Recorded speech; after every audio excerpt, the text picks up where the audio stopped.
Hello दोस्तों, welcome back to my channel exam practice with Rekha. आज हम इंडियन ज्योग्राफी का अगला पार्ट जिसमें हम दर्रों के बारे में अध्ययन करेंगे।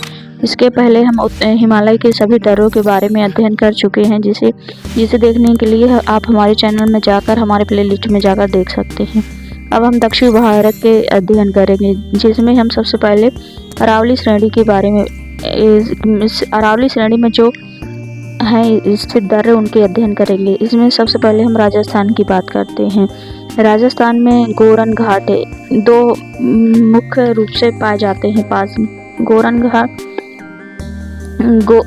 गोरन पास है जो गुरु शिखर, और जो गुरु शिखर जो आप जानते हैं कि अरावली की सबसे ऊंची पर्वत चोटी मानी जाती है, जो कि माउंट आबू पर्वत श्रेणी में स्थित है। ये जो पास है गोरन घाट पास, ये गुरु शिखर और माउंट आबू के बीच में स्थित है। और इस पास के बारे में हम यह भी जान सकते हैं कि अगर हमको उदयपुर डिस्ट्रिक्ट से सिरोही डिस्ट्रिक्ट जाना है तो इस पास से होकर जाते हैं। और यहीं पे हम ये भी बात जान सकते हैं कि ये जो पास है सिरोही से जालौर तहसील जाना है तो भी इसी पास से होकर जाते हैं। अब हम दूसरे पास की बात करते हैं, जिसे हल्दी घाटी पास कहा जाता है। आपने सुना ही होगा कि महाराणा प्रताप ने सन 1576 में जो युद्ध हुआ था, हल्दी घाटी का युद्ध, वो इसी क्षेत्र में हुआ था, इसलिए इसे हल्दी घाटी पास के नाम से भी जाना जाता है। ये युद्ध महाराणा प्रताप और मुगल शासक अकबर के जो सेनापति थे मान सिंह, उनके बीच में ये युद्ध हुआ था। ये जो पास है ये उदयपुर से 40 किलोमीटर की दूरी स्थित है। यहाँ पे ये हल्दी घाटी के नाम से जाना जाता है क्योंकि यहाँ की जो मिट्टी है वो पीली पाई जाती है हल्दी की तरह, इसलिए इसे हल्दी घाटी पास कहा जाता है। अब हम सतपुड़ा रेंज के बारे में बात करते हैं। सतपुड़ा रेंज में एक ही पास पाया जाता है, जिस असीरगढ़ फोर्ट पास कहा जाता है, या बुरहान पास भी कह सकते हैं क्योंकि यह बुरहान डिस्ट्रिक्ट में पाया जाता है।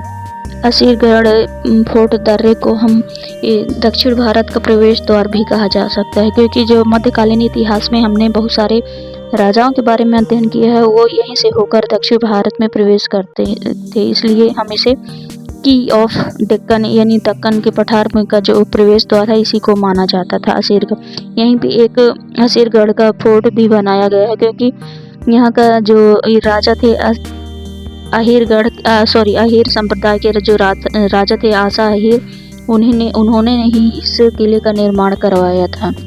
इस फोर्ट की जितनी भी जानकारी है मध्यकालीन इतिहास में हम पढ़ सकते हैं। अब हम पश्चिमी घाट में जो महत्वपूर्ण दर्रे स्थित है उनके बारे में अध्ययन करेंगे। इस घाट में क्योंकि ये पूर्वी घाट यहाँ पे कटा छाटा पर्वत थे, यहाँ पे दर्रे नहीं पाए जाते हैं, और पश्चिमी घाट कंटिन्यूअस पर्वत है, यहाँ पे कई सारे दर्रे पाए जाते हैं, जैसे थाल घाट, थूल घाट या कासरा घाट पास भी इसको कहा जाता है। ये मुंबई को नासिक से जोड़ता है, ये यानी महाराष्ट्र की जो मुंबई है इसको नासिक से जोड़ने का काम करता है ये दर्रा। भोर घाट दर्रा मुंबई से लेकर पुणे को जोड़ता है, यानी जिसको भी मुंबई से पुणे जाना हो तो रेल मार्ग द्वारा या सड़क मार्ग द्वारा इसी पास से होकर जाता है। फिर नैनी घाट पास, ये पुणे और जुन्नर को जोड़ता है, यानी ये पास पुणे से जिसको जुन्नर जाना हो इस पास से होकर गुजर सकता है। यहीं पे एक किला भी बनाया जिसे शिवनेरी का किला कहा जाता है, जहाँ पे शिवाजी का जन्म हुआ था। अब हम पालघाट के दर्रे की बात करते हैं। यह दर्रा केरल में स्थित है, जो कि पलक्कड़ और कोयम्बटूर को जोड़ता है, यानी कहें कि केरल को तमिलनाडु से जो जोड़ने का काम करता है पालघाट दर्रा करता है।